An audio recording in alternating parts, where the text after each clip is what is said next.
Hi, my name is Drew, and you're watching ReadyBudgetGo.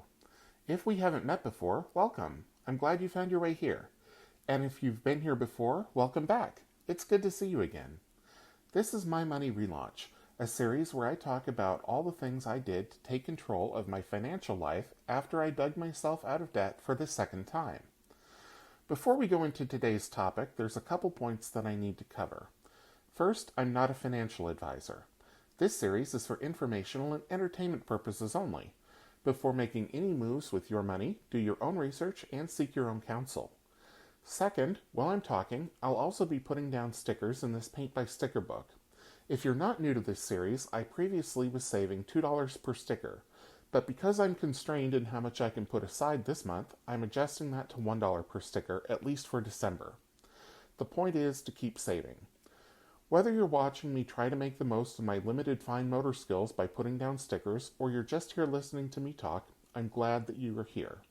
And now with all that out of the way, let's jump into today's topic.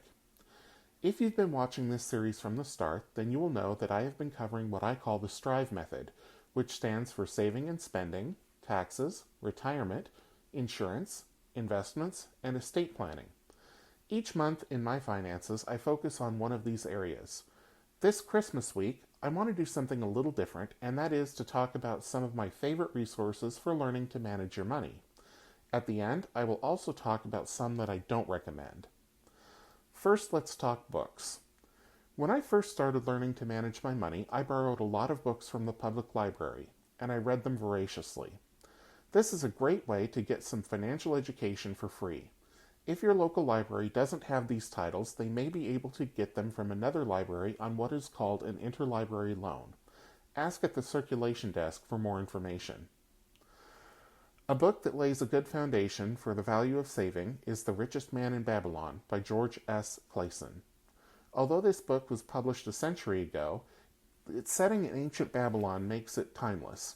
From what I understand, this is actually a collection of shorter pieces that were published in periodicals, so it doesn't have the same narrative smoothness that a novel would, but the anecdotes are meaningful nonetheless. It advocates keeping for yourself a portion of everything that you earn. You can in turn loan this money out, the modern equivalent would be by investing, to earn even more on what you've saved. This is a great read for children, I'd say from about age 10 and up, but also for adults. It's a short book and highly engaging. A modern book that runs in parallel is The Wealthy Barber by David Chilton. This may be more accessible for readers who have a hard time putting themselves in ancient Mesopotamia. In this book, the eponymous barber, named Roy, shares life lessons about saving, home ownership, insurance, estate planning, and other topics with his much younger clients, who all suddenly realize that their barber is better off than they are.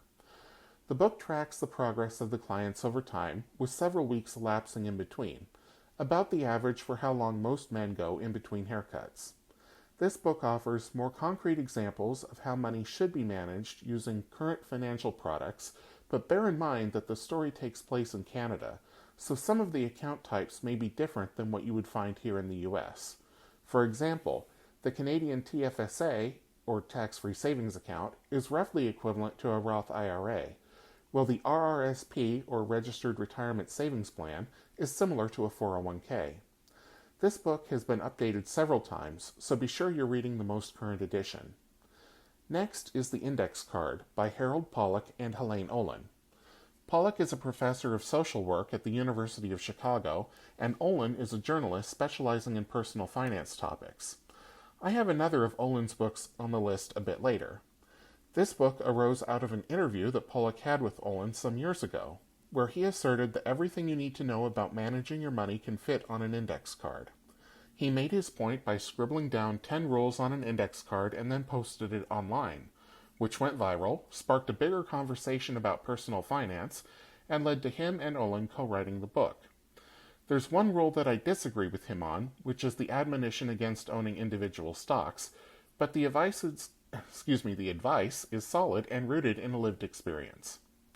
Speaking of lived experiences, Your Money or Your Life is a great book for anyone thinking that they might want to retire early or who is concerned whether they will have enough money to live on in retirement. In it, authors Vicky Robin and Joe Dominguez outline a strategy for determining how much you need to live on based on a simple formula that takes into consideration the amount of money you need each month to live the lifestyle you want. This book also helps you see money differently, as a unit of life energy. In other words, how much of your time did you have to pledge to an employer or client to be able to pay for a given item, and was it worth it? Your money or your life will have you completely rethinking your relationship with money. I should warn you that this is usually checked out at my library with a long hold list, so you may want to try to find a used copy. As with The Wealthy Barber, there have been several editions of this book, so always make sure you're reading the most current. If you're ready to plow into the nuts and bolts of investing but are completely unsure where to start, I want to recommend 2 books by John Bogle. He was the founder of the Vanguard Group, one of the largest discount brokerages in the country. He advocated for and created the first index fund available to individual investors in 1976, which may not sound like much of an achievement now, but it revolutionized investing when it was introduced. If you're unfamiliar with what an index fund is, it is a basket of stocks that are all on the same index or listing of stocks. For example, the NASDAQ is an index, so is the Standard & Poor's or S&P 500. So an index fund would hold every stock in the NASDAQ, or the biggest 100 stocks in the NASDAQ, for example. The first book I want to recommend is called Enough. That's the title, Enough. It's subtitled True Measures of Money, Business, and Life, and it is a scathing critique of Wall Street excess, written for people who are not Wall Street insiders. Bogle always advocated for simple, straightforward investing and eschewed complex and intricate investment vehicles. These are things you may have heard of that made you feel overwhelmed or completely turned off to investing. Things like derivatives, options, futures, hedge funds, asset-backed securities, and so on. They make my head spin too. Bogle argues that you don't need to be a math genius or have an economics degree to be a successful investor. The second John Bogle book is called The Little Book of Common Sense Investing. This book is less philosophical than Enough, and that's why I recommend reading this second, even though it was published first. I see these 2 books as companion pieces to one another. Bogle has published several other books, some of which get quite mathy and I was unable to finish, but both The Little Book of Common Sense Investing and Enough are accessible enough for me. The Little Book of Common Sense Investing tackles things like tax considerations, keeping the cost of investing low, and staying the course when the markets get choppy. I have one more book to recommend, but before I do that, I want to talk about a couple of other resources, namely some YouTube channels that I have found helpful. One is called 2 Cents, which is compiled and presented by Philip Olson and Julia Lorenz Olson. They distill complex financial topics into easy-to-digest pieces. The other is called Our Rich Journey. This is produced by another married couple, Amon and Christina, who are former civil servants who retired early to Portugal with their 2 daughters. I do not recommend them because I think everyone should have the goal of retiring early and moving overseas, but they talk a lot about how they designed their life, embraced frugality, and worked very hard to have the life that they wanted. Again, their lifestyle is not for everyone, but the point is not to imitate, it's to be inspired. The last book that I want to talk about is the other Helene Olin book, and it's called Pound Foolish, Exposing the Dark Side of the Personal Finance Industry. I've made no secret that I am a skeptic of most of the personal finance industry.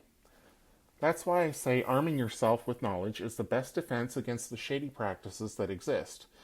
And while not everyone who works in finance is shady by any stretch, there are enough bad actors out there that it is behoovy to be on your guard. In Pound Foolish, Olin takes the financial industry to task for making managing our money and growing our wealth so complicated that it has given rise to financial gurus who aim to separate people from their money by dispensing one-size-fits-all advice that is good for them and of dubious value to the people they are peddling it to.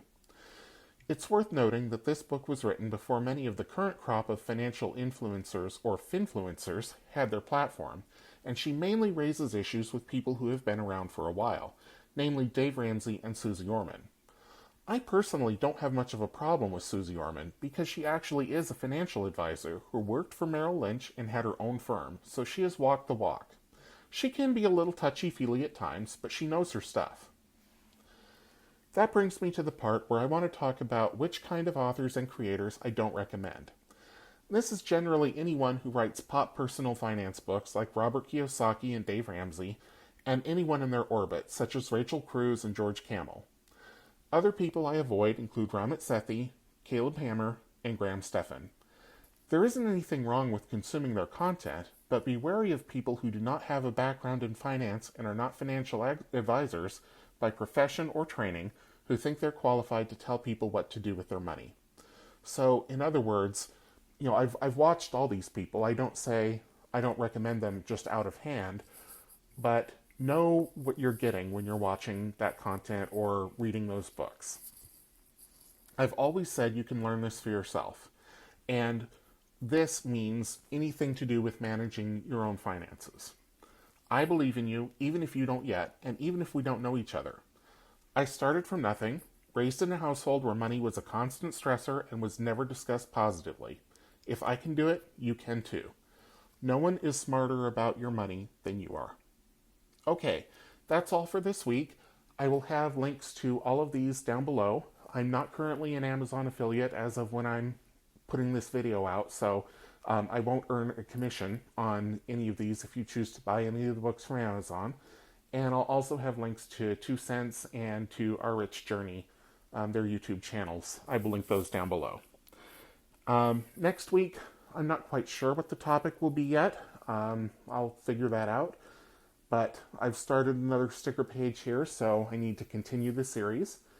And I look forward to it. I enjoy making these videos each week. So thank you so much for tuning in. And if you enjoyed the video, please leave me a thumbs up, drop a comment down below, and subscribe if you haven't already. And until I see you in the next one, take care.